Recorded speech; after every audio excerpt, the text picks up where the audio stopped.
Brilliant, brilliant. Innocent, how are you? I'm well, you? Very fine, thank you. It's a good moment. Today we are doing this. Hello, ladies and gentlemen. My name is Wahiga Kemuturi, and welcome to a renewal session of Let's Create Africa. For those who don't know, Let's Create Africa is a partnership by Let's Create Africa, the organization, which is a communication social enterprise, and Startinev, which is an innovators ecosystem enabler. So they came together for Create Africa, which will be a weekly webinar highlighting and discussing business, technology, innovation, and governance in Africa. Nice to see you, Cynthia. Can you hear me well, loud and clear? Yes, I can Brilliant. see you and good you. Good stuff. So, without further ado, I would just like to get into the conversation of what we're having. It would be nice to hear from all of you. I think I can start with you, Cynthia. As they say, ladies first. So, it would be good to just hear from you, your experience. But first and foremost, what do you do? I think people see you well. If they saw you like I saw you, you're just usually moving around very fast and with important people. So please, maybe you can tell us who exactly you are and what you do, and then we can also Mhm. proceed then to Innocent or Jesse.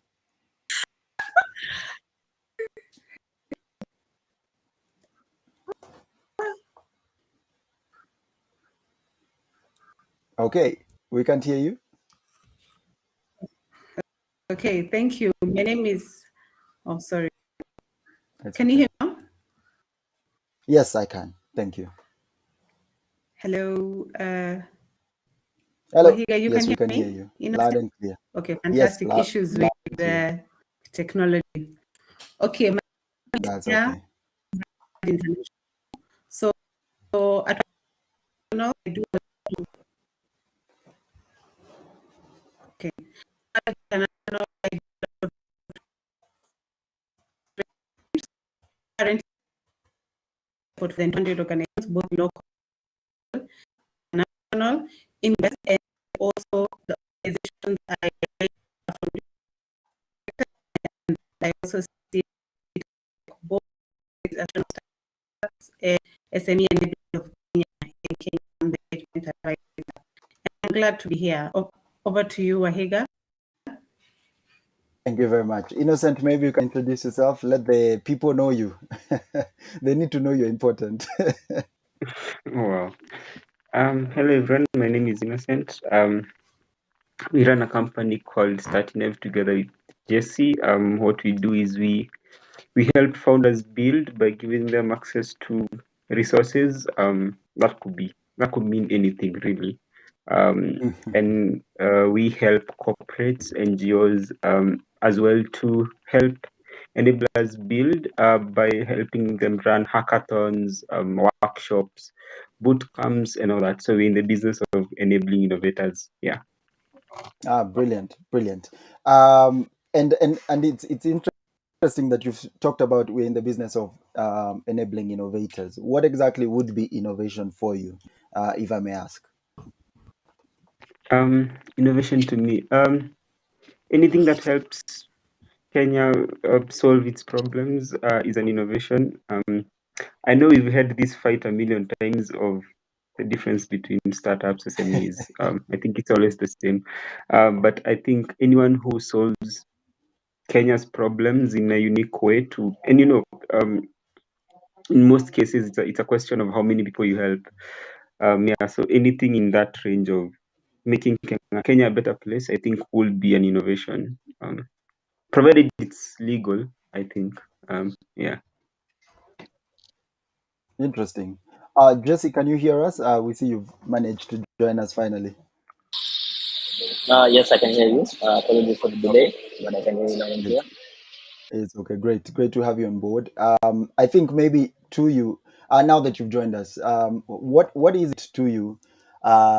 Because today we are talking about business, technology, and innovation in both Kenya and Africa as a whole. What would you say for you is innovation? But before that, maybe you can introduce yourself so that the people might know you, get to know who you are. All right, thank you. Yeah, before I answer that, yeah, let me introduce myself. The name is Jesse Muraya. I'm a co-founder of Startinev with Innocent. I think we also just briefed you a bit about what Startinev does in terms of just being able to curate amazing experiences for people within the innovation space and for organizations wanting to actually hack innovation within the organizations um, or outside at large. Yeah, other than that, I'm also an entrepreneur by nature, so I have various interests. I've run various enterprises, so places like Enterprise ICT. I'm also do run a startup that's in the health tech space. I've also been in construction before, so I've tried my hand in all sorts of things. I can say business wise. Yeah, and then I also do sit on the board for the Kenya National Chamber of Commerce and Leadership in Nairobi, just working towards again being able to actually sit on the Youth and ICT and Innovation Committee. So idea is just basically to advocate for other young business owners, young business owners within the country.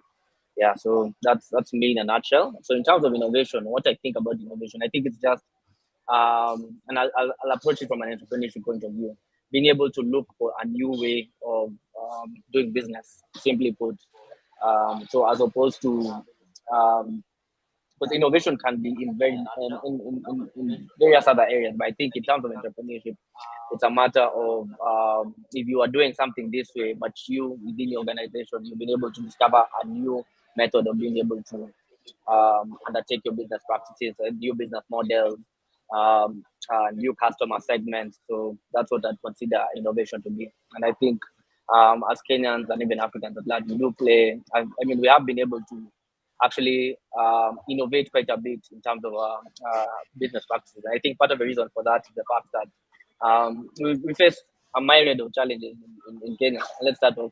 Okay.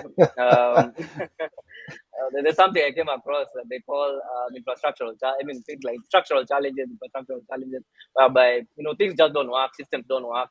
Somebody goes to America, UK, but they come to Kenya and they say, "Okay, things just don't work."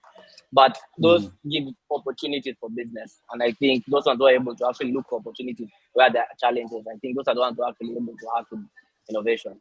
Yeah, so that's how I do it. Hope I've answered the question. Yeah. In very many words, actually. Now, makes me wonder, Cynthia, do you wanna share your thoughts about innovation and the business innovation ecosystem, both in Kenya and Africa, even within your capacity as somebody who works at Wild, the relationship manager?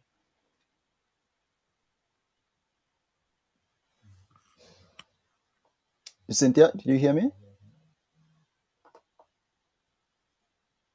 Okay. Jesse, may I come back to you?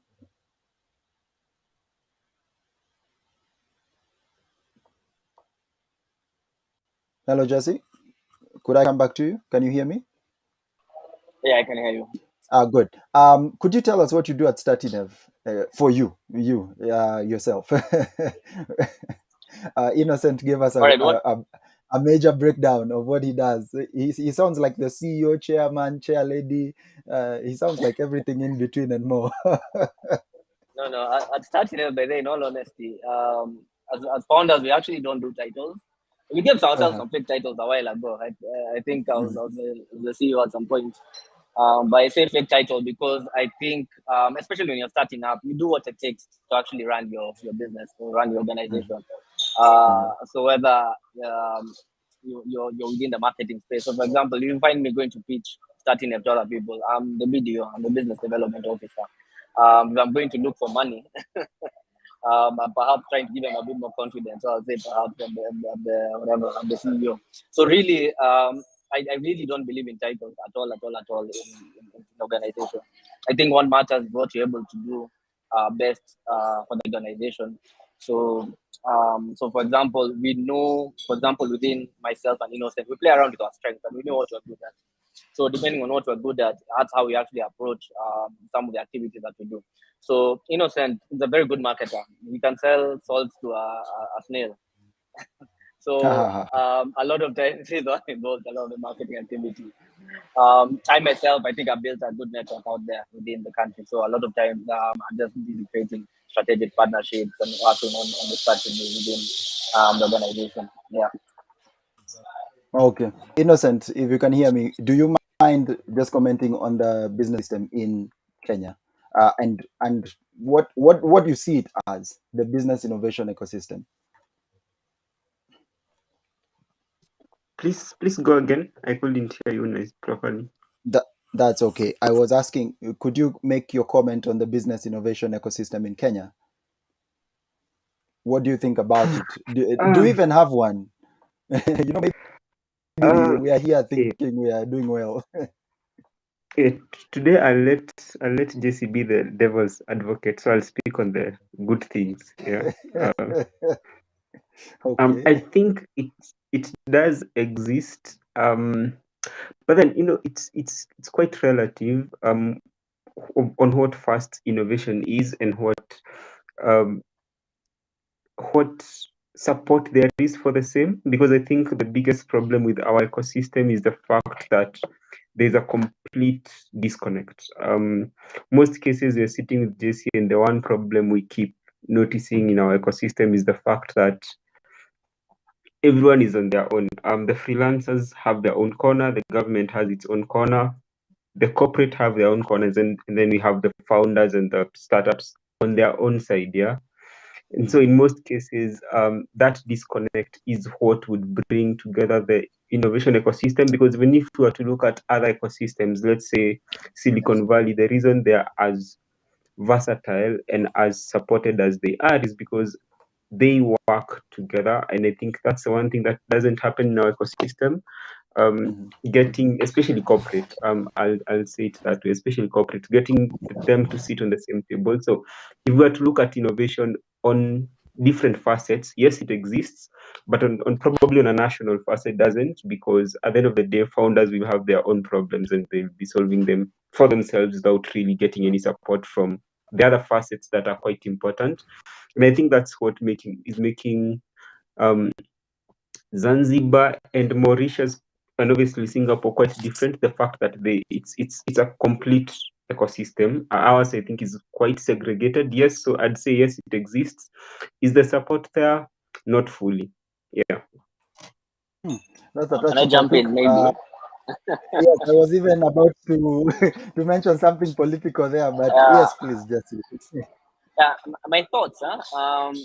Although innocent, you mentioned Mauritius and Zanzibar. Those are very tiny markets. You can probably count the number of innovators, the number of startups there. So that's why you have to know each other. But nevertheless, yes, given the size, they've been able to actually come together and work towards enabling better opportunities for themselves. But I think in Kenya, if you think about, if you compare us with Africa, with the rest of the African countries, tuko sawa, we're good. So they're comparing us with the top four: Kenya, Egypt, Nigeria, South Africa. Yeah, actually, yeah, the top four. So yeah, we're quite up there in terms of innovation ecosystem. We're well funded compared to other African countries. If you go to Uganda, our brothers Uganda, or even Tanzania, so you can't compare how well our ecosystem has been able to be developed. But if you compare us globally, definitely we have a very long way to go. But there's a survey I read the other day, a report, I think it was an African report magazine, basically that was just talking about how much has been invested within startups across the world. And if you look at Kenya, we were nowhere in the top 20 or even 30 throughout the whole Mhm. world. So sometimes you can think tuko huko juu, but if you look at the bigger scheme of things, you've got the Israel, you've got of course Silicon Valley and the various cities within the US. You've got so many other places that are much better funded in terms of being able to get opportunities. And I think part of the reason for that is that a lot of those countries out there, they've been able to actually harness their capital to be able to invest in their countries. But in Kenya, we've just barely scratched the surface. So the big money in Kenya does not go back into the startup ecosystem, does not go to innovation. Yeah, it does not go to the local founders. The big money probably chases um, chambers somewhere, it chases everything else about the startup. So I think once that is able to be unlocked, I think now we'll be able to start competing with the bigger players out there. Interesting. Actually, you've talked about unlocking. Cynthia, are you back with us? Cynthia, can you hear us? Okay. Yeah, As she's should trying jump to in join. briefly. Yeah, I saw. As she also tries to join. Maybe I can ask you. And Jesse, you've mentioned something that with the ecosystem. You talk about the support, you talk about making a good environment for promoting innovations, you talk about how to push them. It seems like Zanzibar, Rwanda, and the likes are pushing their market more than we are. What might be the disconnect? Case in point, today I came from Gikomba during the day, and I wonder, does innovation make sense to them, as them, I mean people who work there, compared to majority of us who want to be in the offices in Westlands and the likes and talk about innovation like it's a more fast, interesting thing, but it might not be where the real money is because money anyway is moving. We might be seeing fintechs investing, but we haven't had how about equities investing money in Gikomba and the likes. That's why all banks right now, we would say all banks are actually in Gikomba, for example, and they are making real money. So what can you, between you, Innocent, and Cynthia, who could say something about the enabling innovation ecosystem in Kenya? Um, Rwanda, Rwanda is like a sandbox. It's a testing ground for startups. And give it up to them. They've actually been able to create a very nice environment for you. If you had something that you wanted to build, you could test it out there. There's a small market over there.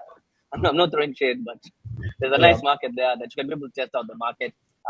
The government has made a very direct effort to be able to create an enabling environment for you to be able to actually build and run your startup. The legal framework, the legal structures are there. So all of that has been created for you to actually do that. But again, the market is still a very small market. So you could go there and sandbox your startup, test the environment, test your MVP, test your products, and then look to scale to the rest of East Africa or other countries out there.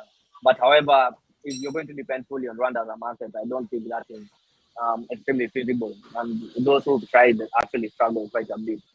Um, but now just comes the question about the innovation ecosystem within Nairobi, and now being able to bring it into some of the areas that are really, I mean, yeah, you gotta start talking to people you compare about startups, start talking to them about innovation, about scaling. Sometimes that's a very difficult topic. And I think it's just about a matter of being able to, I think, bring awareness to different methods of being able to operate and do business. And you have seen quite a number of startups actually going to some of those areas to actually perhaps even teach them about digital platforms. So, for example, if you think about the Dukas, perhaps who go to like Duka, for example, the Kenyan startup, they were actually um, one of the Texas funded startups sometime about 2 years ago. So what they do actually is they are able to empower shops and kiosks, provide them a digital platform for them to actually borrow funds so that they can be able to stock their shops, but they can also buy the products directly from the through an online platform. They can buy products directly from the either wholesalers or directly from the manufacturers through the platform that they created. So those are ways that they are being empowered to be able to learn different methods of being able to do business. So I'm sure the more and more they engage, and right now you see a lot of them are probably formed in chamas and circles. And I think the power is being unlocked there once they're able to form themselves in groups, and that means they're able to perhaps look for ways actually to be able to approach bigger markets, approach even markets perhaps for exports, maybe outside of Nairobi to other counties. So I think there are various ways that are already being approached for them to be able to try, and I think that being able to come together collectively. So that as an individual, if you think about the capitalization of one individual shop, how much it pumps into in terms of capital, Mm. they're not transacting that much. But if there are 100 of them, definitely we're going into the millions. And once we talk about the millions, then that means there's much more they can be able to do as a group. And that's my view. Interesting. Cynthia, can you hear us well now? You can. Sorry about that. I had to Hey, move next to another router. it's okay. Technology. That's why we are talking about. Yeah, that's we Yes. are actually talking about that Good and today, and the good and bad. So just yes. just to Yeah. bring you quickly up to speed, what would be your I mean, maybe first you can tell us more about what Wild does, so that we can align it to the conversation we're having today about the business innovation ecosystem. Okay, so Wild International is a management consulting firm. We've been working with entrepreneurs for the last 15 years, support entrepreneurs by giving them business advisory, and we specialize on business strategy. I'm sure all of us are entrepreneur. Also myself, I'm an entrepreneur. Jesse is also an entrepreneur. Yourself, Innocent, and most of the time entrepreneurs don't have a strategy for their business. So even to ask Jesse, do you have a strategy for your business? Have you implemented it? Have you reviewed it? So that's what we do. We also work with organizations that support entrepreneurs, and we also work with development organizations. Example, GIZ, Yunus, Seli, that want to reach entrepreneurs but don't have the capacity. So they reach out to us as a management consulting firm, and we implement a project on their behalf. So that's what we do at Wild International. It's good that you've mentioned, and I heard you guys discuss about the people in Gikomba, the sellers. So will they be able now to embrace now the technology? And I remember some time back, we also work with Facebook, where we empower entrepreneurs on the use of the social media tools, Facebook, Instagram, WhatsApp. And I remember and this bank with micro SMEs can organize a training for your SME, and they're micro, they're like Cynthia. Unfortunately, these people have come away. Most of them did smartphone. Most of them don't believe in this, that need to open up a Facebook page and for my business. If I'm based in Gikoma, I'm going to sell to the people who come and live, and that is how I make my business. If it's Mama and Boss, I'm going to sell. If I sell it, if I sell higher, that is the mentality. They have tried as much as possible to equip them with capacity building skills, but then here, what we can do as a bank, just go to them and equip them with skills where they are. So if they're in Gikomba, we organize a training there, and we talk to them. We have to go, because that's the mentality, and it's sad. Maybe in future, yes, we may see a change, but right now it may take a lot of time for us to really see the change. Yes. So that is So it. That's what we do is at this Wild. Sorry. Sorry, no, I love what you've actually talked about, and maybe my next question is then this business innovation ecosystem we are talking about a hobnob kind of thing, a classy thing that we want to talk about, so that we can fill in with a new lingo? What is it? Because while sitting here, I'm currently I'm at Jenga. I'm at Jenga at Mutiti Road. Jesse is at somewhere fancy. I can see the background. I'm like, whoa, come on, bro. I can see you also, Cynthia. You're not doing bad wherever you are. But somebody we should have in this conversation should be somebody from Gikosh, who can actually tell us it's an informal market, if we have to call it that, but would actually tell us, is this innovation ecosystem making sense? Is it even something that's a reality, and is it something to even embrace? Maybe even before, let me just say one thing, that there's a research I was involved in late last year, whereby they took up the challenge to be able to find out, to compare amongst the counties, who uses various digital platforms as much. And there's one thing that really stood out, especially when you talk about marketing platforms. So you'll find a lot of the small and micro-sized businesses. These are the shops, the kiosks, the clothes vendors. Outside of Nairobi, places like Nakuru, places like Kisumu, they use digital platforms way more than Nairobi. Yeah, I'm from Nakuru. That's my home, Bana. Yeah, and here's how they came. I mean, and here's the hypothesis for that. Nairobi, look at Gikomba. The market is already there. People actually come and shop and buy physically. There are some of us, if you tell us that I'm going to go and buy clothes from a digital platform, there's no way I'll buy shoes on a digital platform. I'd rather go to the shop that's nearby, and I know there are quite a number here in Nairobi, so I'll go and shop from there.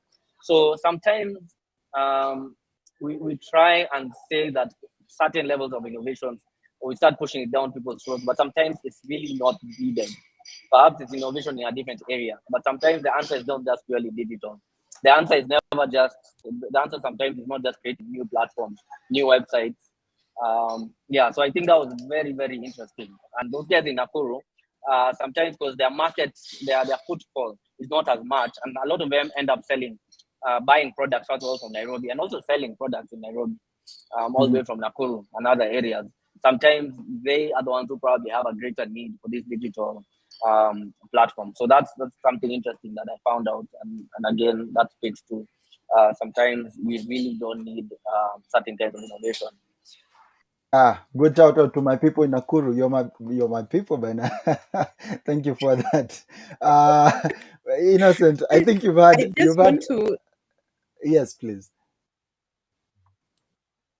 Continue, Cynthia. Yes, I just want to add on to that just before I forget. Yes, so at World International, since we've been working with entrepreneurs for the last 15 years, my boss, and I'm sure all of you know him, especially the people in the ecosystem, Joram Minamo, we started the sandbox without the vowels, SNDBX, and this is serious business innovation, the first ever in Kenya, Africa, and in the world. Just the same way you can walk into the hospital, you're sick as a patient, you're looking for a gyna, a dentist, you walk into the sandbox and you get all the different experts under one roof. So as an entrepreneur, you meet all the experts. The reason we decided to start this is because at times we will do the trainings, we equip the entrepreneur with skills, especially in strategy, but at the end of it, they feel like, okay, so we've done this for my business, but I need help in HR, I need help in PR. So where do I meet this expert? And you meet an expert in PR and they're like, no, I don't work with SMEs. I don't work with SMEs. And you're like, okay, why can't we have all of them under one roof? So that's how we started. And so far, so good. Yeah, and the secret is it takes a village for you to grow a business, It's not easy, but it takes it. And all the experts under one roof have to collaborate together. Yes, yeah. And I remember, I think it was Innocent who said that, like, especially some entrepreneurs or some organizations feel like I don't want to work with you. You're my competitor. You take all my claim to this, but there's a way you complement each other. Just the way example given. Okay, I know if they're watching this, the ED for Synapis. So Wild International and Synapis. Synapis will concentrate on Christian-based programs for MSs, but at Wild International, we do strategy training, but we don't have the Christian foundation that the organization does. But how can we be able to support the entrepreneurs together? So I wish if we can be able to do that. That's it from me. Interesting. Innocent, can you hear us? You're back. Okay. Assuming you're not playing the devil's advocate, in quotes, what do you have to say about this? I mean, you work with Startinev, and Startinev claims to be an innovations ecosystem enabler. How has it been for your organization creating first an ecosystem, bringing it together, and even producing something out of it? Well, I it's been I wouldn't say tough because I think for us we really got do I call it a soft landing? Yeah, to some point a soft landing. Obviously, me and Jesse are I think the only two community leaders as it stands for Techstars, and that really gave us a soft landing, because in most cases, I'll be doing an introduction, then I'm like, I run Startinev. Then when you mention Techstars, that's when the eyes start brightening up. So I think that really gave us a soft landing. That's one. Two, a lot of times people will come to us looking for Techstars, actually not for Startinev, and ideally it's the same thing because Startinev is ideally the one that is running now startup weekends and startup weeks in Nairobi are for Techstars. So I think that gave us a soft landing. So it's been very easy. So we always find, almost always find people looking for us. But in terms of the actual journey, it's not the easiest in an ecosystem where trust has to be earned and really hard. So at times we've had to invest a lot to get trusted or even to go into it. And you know what, at times we'll be like, you know what, we are not being paid for this, and we won't make anything from this, but it will get us a footing in the ecosystem. But I wouldn't say it's been tough. We got some sort of soft landing on one end. On the other end, it was us being very intentional and being very passionate about building and helping founders, and that made it, I think, very very easy for us to grow. 2 years we've in various ways we've come across and enabled how many 3,000, 4,000 plus founders and startups in very different capacities. So that number is very vague. It's in very very different capacities. Be it programs we've run, be it programs we've run for other people, be it programs we've run with other people, be it trainings we've done. So it's been quite interesting, I can say. But then it took a lot for us to even get now where we are now. Yeah. Brilliant, brilliant. Jesse, you look pressed about something. Let me allow you to speak. No, not really. I think I'll just, preach. I'll just echoing what you're saying. I think for Startinev, it's been a labor of love. One of those things that we will really, really, really love to work with innovators and entrepreneurs. It's something that we are passionate about when you see somebody actually doing really, really amazing things. So, for example, one of the most interesting ones, and I think you are part of a tech startup weekend, and you found somebody was able to perhaps create an application that they can be able to load perhaps tokens using their using voice activation, something that perhaps can be used for people even who are visually impaired. Things like that. I've seen people create mental health care apps, stuff like that. So, I mean, seeing people actually create really, really amazing products and services and not actually getting where you think they'll be able to get, it's normally very painful. So we really have to do as much as we can as co-founders of Startinev. And I think that's why we actually continue to do this every day, because we do want to see a lot of the founders and startups that we work with reach towards greatness, become perhaps the next unicorn in Africa and in Kenya. So just being able to do that as much as we can, and perhaps if we're able to add money while doing it, why not? And that's actually now how we ended up with the current business model that we have. But I think first and foremost, just eye on the prize, and the prize is actually just being able to build a lot of these founders towards greatness. And I think that is something that we are right on track to do. And give it a few years, and you'll see the next unicorns coming, not just from Kenya, but from within Startinev community and programs. Interesting. This unicorn business. Who would like to actually tell our audience what exactly that is? I mean, it sounds nice, but what is it exactly?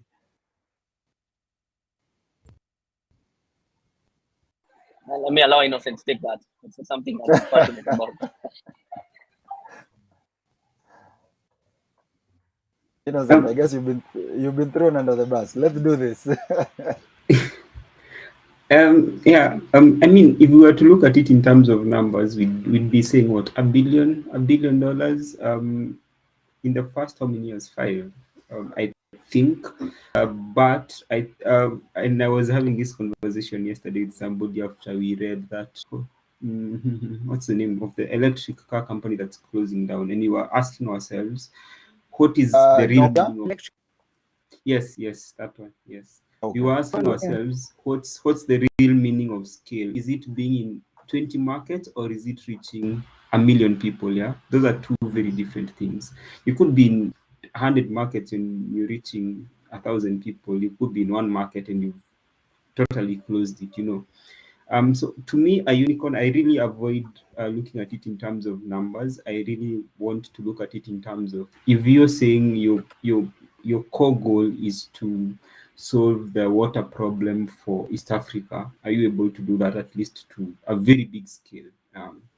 Could be 90% of having solved that problem, because then we could be saying we have a unicorn that is, and maybe they're in the water cleaning business, but 80% of this country people don't have access to that water. So are they a unicorn because they reached the amounts they aimed to reach, or are they a unicorn because they solved the problem which they say they are supposed to solve?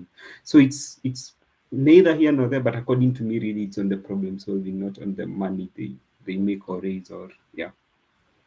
Interesting. You actually brought in a very interesting conversation. Maybe I'll throw this on Cynthia. I'm sorry, Cynthia. I still got love for you. Nopia, Kune. I mean, Okay, bring it on. even Jumia. I mean, which other one can I mention? Anybody remember another? There's what's this other competition? Sky Garden. I mean, has had its trouble, and thank God they got saved for something. Twiga is expanding, but there were rumors things were not working for it. So when we talk about business innovations ecosystem in Kenya and Africa, first let's start with what exactly is happening that these companies that we held so highly, raised so much, were the unicorns maybe you're talking about? What happened? Is it something Wild didn't do with them and should have done, or what's just Yes, happening? yes, And I'm not actually, they pitching would have for you. approached us,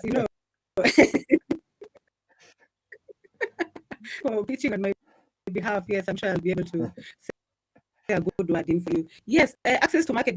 Because, yes, I'll give an example of, trying to compete with, the Kibandas over here who have been buying from these people for a number of years, and they didn't do their research well, Yeah, and they just feel like since now we have the money, we have a very good idea, and I don't want to mention other reason because some people here might come and attack me in the comments. Yes, but also I'm sure you know the other reason. Yes, so at the end of the day, you haven't done your research well, and you don't know your market. So you just want to come up with something, and you think, okay, maybe I'll be able to get X amount of money. Yes. So that's my thoughts. And it's very sad. It's extremely, extremely sad. Oh yes, Because they've gone all out. It's all out. yeah. So many people. They hired. Oh, went all out. All out. All out. All out. Yeah. And Yeah, I at don't the want end of the to say day, I mean, it in a it's bad really way. sad. I've tasted their food, and I just wonder that the food is just okay. It's like the average. Yeah. Yes, it's just very, very sad. Yeah, it's very sad. Okay, No, it's we'll true. assume you're not throwing It's shade on the that average one. because even if you complain to the office and tell them, no, I'm not throwing shade. I'm not throwing shade. I'm just giving my insights and my experience. Yes, Okay, it's okay. sad. It's extremely sad. Jesse Ask Jesse. Innocent, He's smiling. Maybe he has. you No, guys are no, even Um, I you love guys their are even stakeholders, Buana. So please tell I us love what's their food. I happening. love their food, but their packaging though, it was so hard to open that those packaging. Hmm. I know how much they used to spend on packaging. Hmm. Yeah, that was crazy. But I think my perspective is um, the CEO of Techstars, Mile. Her name is Mile Gavet. She's French. Um, she talks about dragons and not unicorns. And the interesting thing that she normally says about dragons is that you should aim to be a dragon, not a unicorn. And unicorn is not aggressive. It's good looking, but it doesn't get the job done. And sometimes, as a startup, you need a lot of resilience, and especially right now when you're talking about funding drying up within the tech ecosystem around the world. You actually need to build resilience. And then the other thing is, instead of focusing too much on valuation, so it's fine, it's well and good to have your 1B valuation, but you also do need to have sales. Okay, you need to have billions of sales, because by the time, of course, you're approaching 1 billion of valuation, your sales are probably a multiple of that, perhaps, within a given period of time. So you need to look at your business fundamentals, your profitability, all of that needs to actually make a lot of sense beyond talking about just how much is your company worth. Okay, how much have you been able to raise? So I think being able to work on that, being able to work on how well that you can be able to ride turbulent times. Because if you think about Facebook, think about Instagram, think about some of this Microsoft, the startups that the top global startups that we have right now. They're not even startups anymore. Those are conglomerates, corporations. Most of them actually were able to thrive during, think about the 2007 to 08 crisis. The people who came out on top, and that was actually Facebook and Instagram, but stars or babies of the 2007 to 08 market crash, because they're actually able to be resilient and ride that wave all the way to growth. So those ones who are able to be resilient even right now during these turbulent times, I think those are the ones that are actually going to be able to make it. And they need not to focus on purely on the valuation, but focus on growth. But again, that doesn't negate the fact that bringing me back to the fact about owning local capital as opposed to depending on VC money from the West. right now funding has dried up in the West. Okay, they're no longer investing. Kenya is a tiny market. Why should they think of investing? Why should they think of investing here? Where a startup, for example, not throw shade on Twitter Foods or anything, but right now their markets and their products and their services are in very few markets. Perhaps just in Kenya, they seem to be expanding, but still a very tiny market, as opposed to the Chinese market or the US market, where you're looking at the billions. Sorry, am I still there? Hello, Josie. Hello. Okay, ladies and Yes, I can hear gentlemen, you. allow us to go on a break as we try to get Jesse back onto the conversation. Thank you.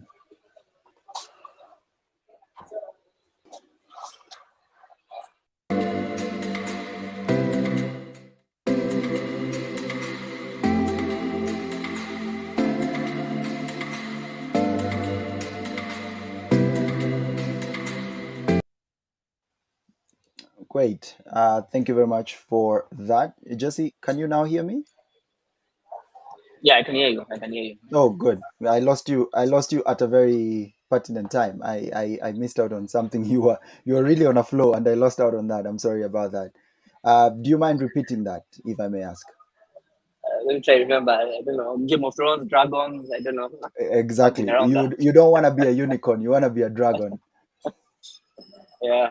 So yeah, I was saying, yeah, let's not forget the fact that funding has dried up for investment capital for startups throughout the world, especially in the Western world. You'll find a lot of the tech stocks in the US, for example, have gone down maybe 30-40%. Places people like Tesla, all those organizations, their capitalization has really gone down. So there's not much funding going around. So why should those same VCs who've been investing now here in Kenya and in Africa continue investing here? So you found that a lot of these startups here locally, a lot of them, of course, were depending on capital from outside. So once that dried up, that became a problem. Probably the reason for Kinanopia and all that. Leave alone the business fundamentals. Just looking at how really to be able to scale, we do need capital, and the capital had dried up. But if we had local capital, okay, local Kenyan investors, African investors investing locally and not depending on other markets, I think some of these issues would not have happened. So I think there's a factor of not just a business model, but a factor of also just looking at where the money is actually coming from and being able to ensure that is long and sustainable. Good. You brought up an interesting conversation about local capital and local funding. How exactly do we go about that? Because I think, as we already see, the risk appetite for startups and organizations like that is pretty low. Some of the ways to raise funding in Kenya is well, Hustler Fund that was and launched yesterday, for example. Not a shout out, guys. This is not ad, but family, friends, and fools usually is the first way to actually raise funds to start a business. If you're very lucky, and that's highly lucky, then you actually get an investor to give you money, or get somebody very off, and usually not within Africa as a continent, to give you money. So how exactly do you think, because that conversation has been happening forever, what do we need to do to get it going on? Anybody? Yeah, any of you could answer that. Okay, maybe I can take that. We are still a very young market, so I think the only way that you can be able to convince your family, friends, and fools is if they have seen a trusted model working. They have seen startups that have been funded through that journey and actually gone all the way to success and exits. So far, you'll find that a lot of that money will first of all start coming from people actually who are entrepreneurs in their own right, who build startups, and then either they sold or they went through IPO. So in Kenya, we really can count the number. So for example, a few of Cellulants had an exit a while back, so at least we did have one of their founders coming in to pump back money into some local startups here. So we don't have a lot of great stories, and that's just because of time. But I believe within the next perhaps 5 years, we'll see a lot of the startups right now that are reaching scale will actually, the founders will start exiting and they will start investing also locally because they've seen it work.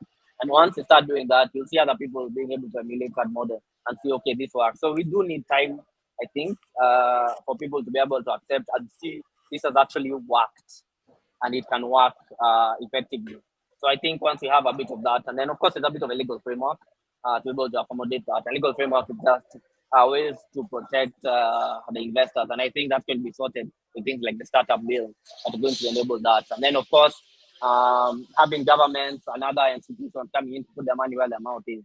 So for example, if NSSF could allocate, I don't know, 2% even of their funds to funding local startups, that will give other investors a lot of psych to be able to come in and match the funds that they're putting in there. So I think there's so much to unpack there, but I think those are some of the ways that can be able to be unlocked. Yeah, and just trust, have faith in the local ecosystem. I know I sometimes think Kenyans can be con men, they can be a chorus, but but there are a few good ones. I think we've had faith. I don't think faith is the problem in Kenya. I mean, we love God quite clearly, including our executive. So I don't think faith is the problem. But that not being the point, Cynthia, let's hear from you. Oh, you're actually on mute. I wonder why.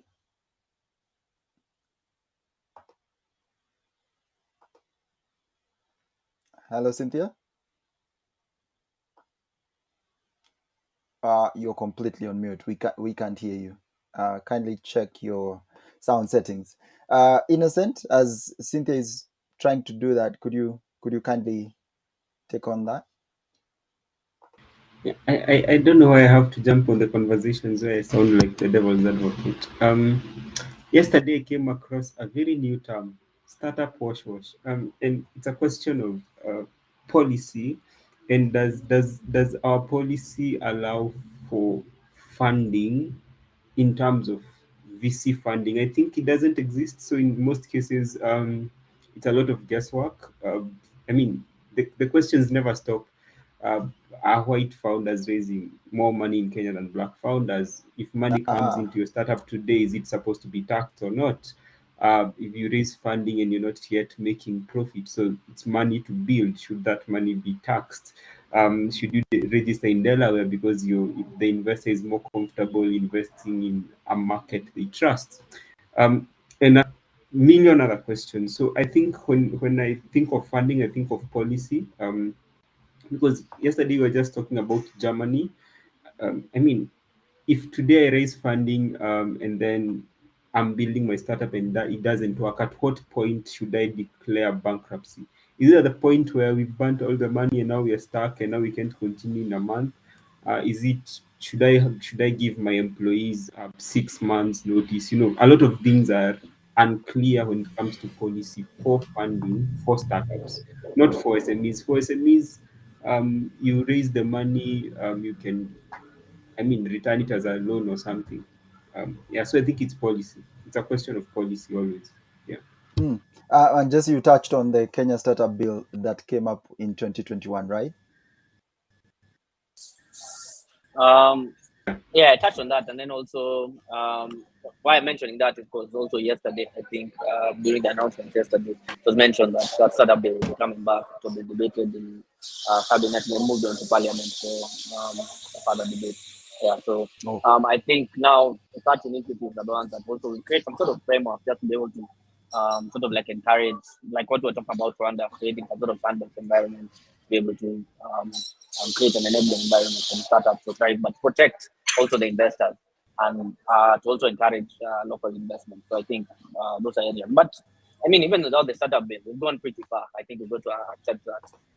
So I believe when that comes, also it's going to have a multiply effect.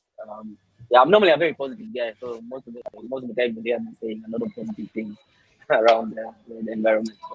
in the ecosystem. Innocent, you touched a very sensitive topic. Is it that we're investing more in white founders than black founders and the likes, or rather African founders, which is what we are? But I'll get into that conversation a bit later. Cynthia, can you now hear us?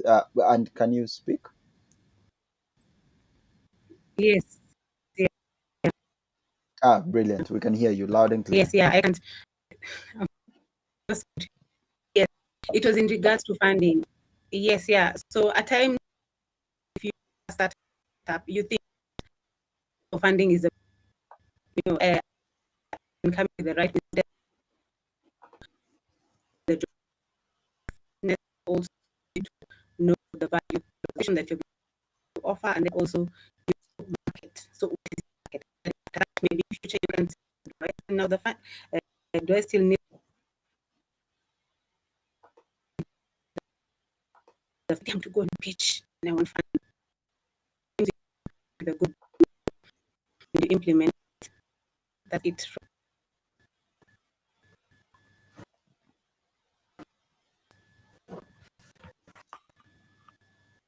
Hello, Cynthia. We lost you a bit.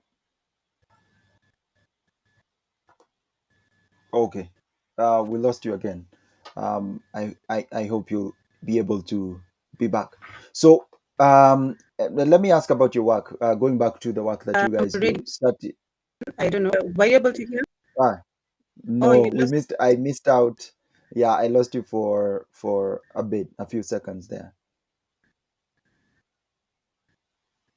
And I lost you again. Sorry about that. Let me go to you guys. The work that you're doing with Startinev, and maybe as Cynthia, you're restarting that.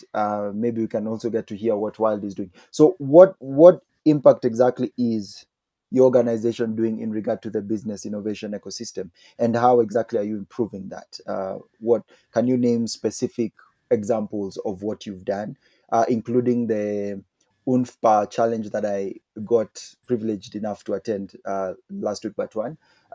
Please mention a few things so that most people might get to know what you guys do. And as you do that, maybe Okay. guys they can see your website while at it to check you guys out. Okay. Let me start with the Techstars startup weekends, which is something that we've been running for about three and a half years now. Brilliant. Now, where that actually plays is the fact that along the whole startup value chain, all the way from ideation to scale, IPO, blah blah blah. There's a certain area that has really not been focused on a lot in Kenya, and that's the area around idea stage startup. Just being able to formulate your idea and actually get started. Because a lot of times, most of us will have a lot of conversations in at Java. We'll have conversations with our colleagues and friends on phone or wherever. Saying, okay, I have the next big idea to be able to start planting trees on the moon or whatever. Okay, but you don't get started. So Texas Startup Weekend it enables you to actually get started with the idea. So you come in, all you have to do is just come in with your idea, come in with your seed, come in, just with whatever it is that's in your head. Go pitch it in front of people, even in the terms or the terminology that you have. If it's chosen, you're going to form a group around that of like-minded people and people with different skills, however. So you come in, you'll find people perhaps who are good in marketing, you'll find somebody else who's good in business development, you'll find somebody else who's a techie, perhaps will help you create your app. You find somebody else who's good in UI, UX. So you'll form a team around that and create a business out of that idea. So that happens over 3 days. And then by the third day, you actually come up with an MVP or a prototype. And we have seen a number of the people who've gone through that program actually going on, not just beyond that event, but actually creating startups from that.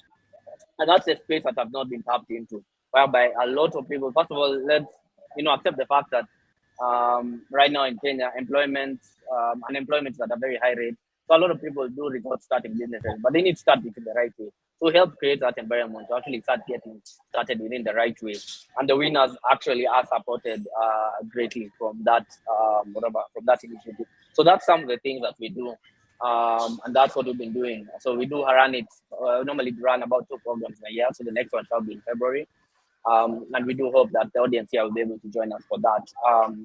Then in terms of other programs that we run, so that's a program that we run for ourselves, and we think that is very needed within this environment. And it's something that's done by the community. We have a lot of volunteers that come in just to plow back, because we don't do that actually as an avenue to actually get an income for ourselves. It's something that we do so that we can just create that spark that Nairobi very much needs, or that Kenya needs, to be able to just get innovators started. But other things that we do is we do also do run programs for other organizations, so that they can be able to get innovation up and running. So whether it's corporates, in terms of helping them run hackathons, so that they can be able to create perhaps new innovations and ideas within the organizations, or for the other large organizations that do require perhaps to run innovation labs and programs. So Innocent can speak a bit on now some of those other programs that we also do run. Okay, thank you. Yeah. Obviously, from the conversation, I think the baseline in Kenya, founder training is missing. So, and the reason we run all the programs we run is because we feel like entrepreneurs deserve more knowledge, be it entrepreneurship knowledge, and most recently we've taken on tech training as well. And the goal is to allow founders to be ready for whatever comes, yeah, be it the startup building journey or be it the money journey. Because to be honest, a lot of founders, even if they pitched, assuming they pitched for 200 million, that money comes in, and the first thing they're like, wait, this is a lot of money. I think we can get a whole floor. We've seen wonders in this country with founders, yeah. And I think that it comes back to I, I, thought founder. I thought they're getting the new BMW. Yeah, it's true. A friend of mine raised cash, and the first thing they did, the whole team got new MacBooks. And Whew, anyway, we that's a don't good blame them. boss. And That's a good boss, by the way. I wouldn't blame them. I think founder training is lacking. So I think even with Startup Weekend, that's one of the very main things we do, is to get founders to build the right way with the right knowledge and mentorship. So obviously, Startup Weekend does that. Then we run Africa Hackon with Bright Gameli, and the goal for that is to teach tech. Obviously, started with cybersecurity, but we are going heavy on every other thing tech, so that we also have the found, because I think that's the other big problem we've seen. A lot of non-tech founders really face problems because developers tell them whatever they want to tell them. Yeah. So we are trying to see, we get now the non-tech founders to also understand facets of tech. You don't have to be a full techie to build a tech startup, but at least you need to understand the basics. So that's what we're doing with Africa Hackon. I'm training techies and non-techies on various things tech.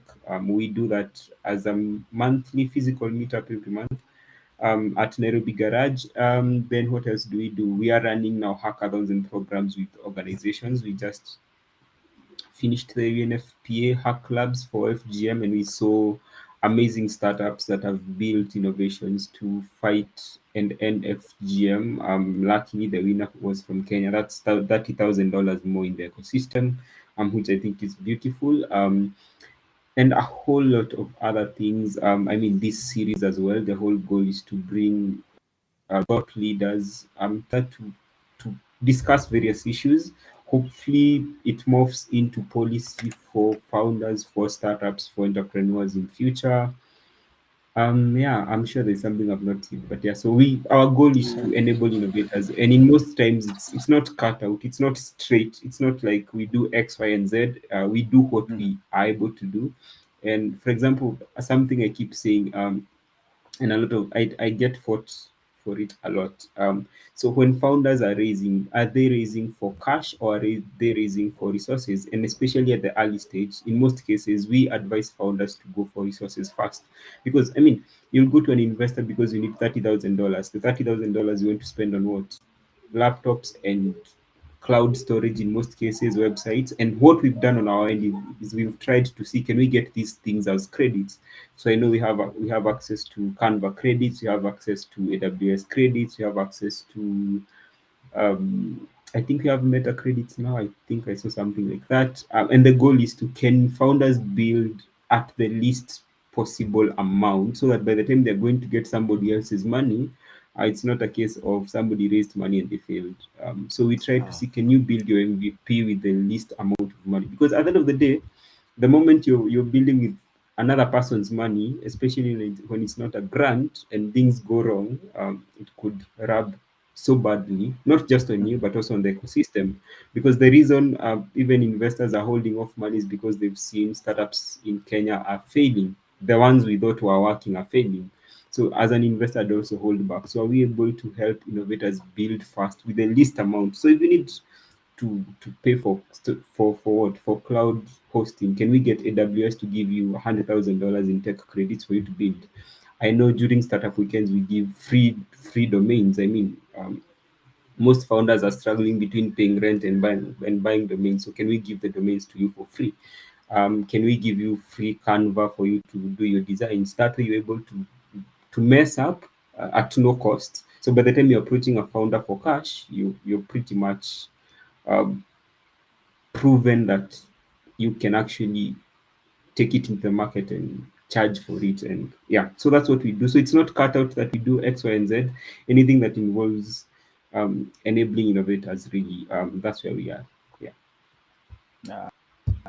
Thank you, sir. Cynthia, I really hope we get to hear from you. We miss hearing from you, honestly. And we can't, it seems. Oh my, oh my, oh my. We can't actually hear from you. Oh, jeez. I guess you might need to restart that, and then I get you to actually do one more, because I would like to hear what Wild does. Yup, and then we can close up on that. So as we wrap this up, so what's your major not takeaway, your closing remark in regard to the business innovation ecosystem in Kenya and even in Africa, if possible to mention that. Okay, maybe I can go. And maybe just to mention something about Startinev, but you're asking also a bit about what we do. I think as a model, part of the gap that we discovered is we do have a lot of organizations, both in Kenya and Africa, wanting to actually enter into the innovation space, the startup space within the country, and they don't even know where to start from. They want to, they want to reach investors. They perhaps require deal flow to be able to invest in them, or they require to be able to run some sort of competition, but they don't even know where to get them. I think that's a gap that we actually discovered that's actually quite there. So that's a space that we end up playing in terms of just being able to help this organization reach its founders, reach the entrepreneurs, and be able to grow. But otherwise, Cynthia. apart from that, Oh, sorry. I think Cynthia, yeah. No, Yeah, no, it's let okay. me. That's what I just wanted to mention. Oh, good. Cynthia, I actually had a bit from your mic, so maybe you can try now.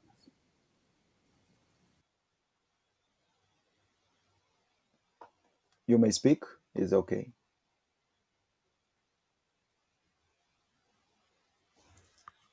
Okay, Cynthia.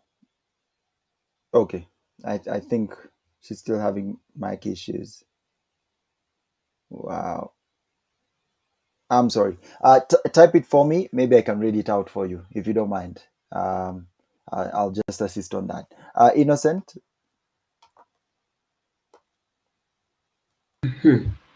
Closing remarks. Oh, wow.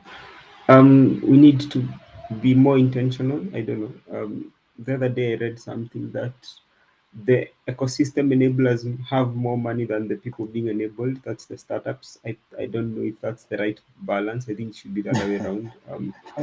Um, so uh, so yeah, I think we really need to be more intentional in how we build our founders and our startups, because at the end of the day, the world is watching. 2 years ago, Nairobi was the Silicon Savannah. Somehow now the Silicon Savannah is Zanzibar. Not as much as it could not be true, it's what is out there. So I think we need to be more intentional in how we build, how we help our founders, how we train, how we even I don't know, help the ecosystem. But then to the founders, what I'd say is there's we are Kenya is probably at 1% of this whole startup ecosystem journey. So there's a whole journey Ah, ahead of us. There's a lot of opportunity to to build unicorns, not just one, a whole lot of them. Yeah, I mean, the money that Kenya is raising in VC funding every year is a good sign, and it keeps going up. It has not dropped a single minute, so there's a lot of hope. Yeah. Interesting. So we need to make paper, people. Cynthia.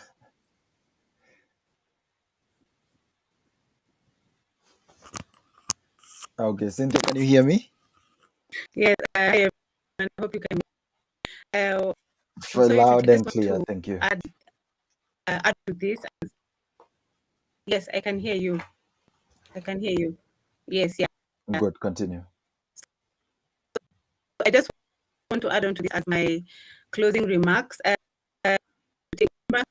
Sorry, can you hear me?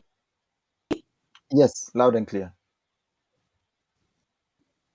Okay. Yes. So when COVID hit, I remember that we had just launched the sandbox, and you were like February, and COVID hit in March, and you're like, goodness, we have just sandbox. So what are we going to do?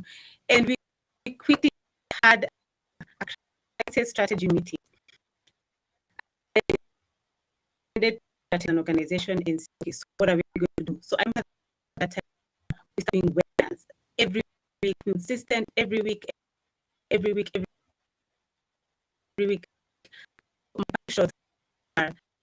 As as an organization, it's very, very good for you to innovate and to re-innovate and change, and don't be scared of changing your strategy. If this is not what you're going to do, I remember that really. And there's an entrepreneur, and I'd really love you guys to check her out. She also has a hub. She's called Grace Mbogo, the founder of JLo Collection. She recently won an award, the best strategy. We took her through training for her business, and she received an award during the camp 20 by 30 vision by CAM. And it's amazing because when COVID hit,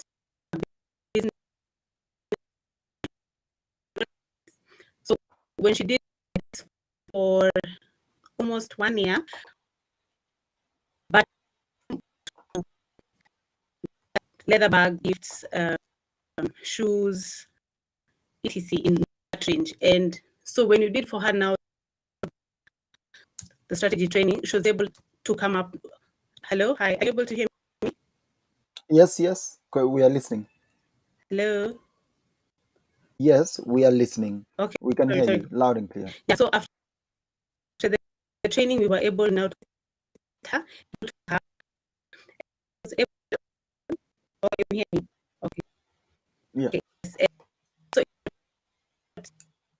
what I'm trying to say is, it is not,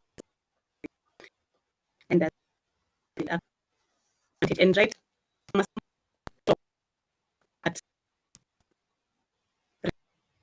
as a now open up shops in.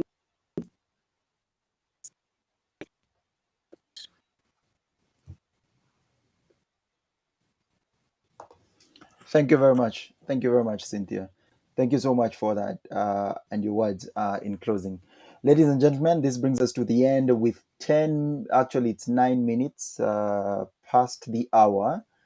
We've done this for 1 hour, 9 minutes, and 38 seconds. Thank you very much for joining us today. And thank you for being a part of this conversation, the business innovations ecosystem in Kenya and Africa as a whole. I had my panelist Cynthia Mbari from Wild International, Jesse Muraya from Startinev, and Innocent Magothe from Startinev. My name is Wahiga K. Muturi, and thank you so much for joining us for today's conversation. We look forward to next week.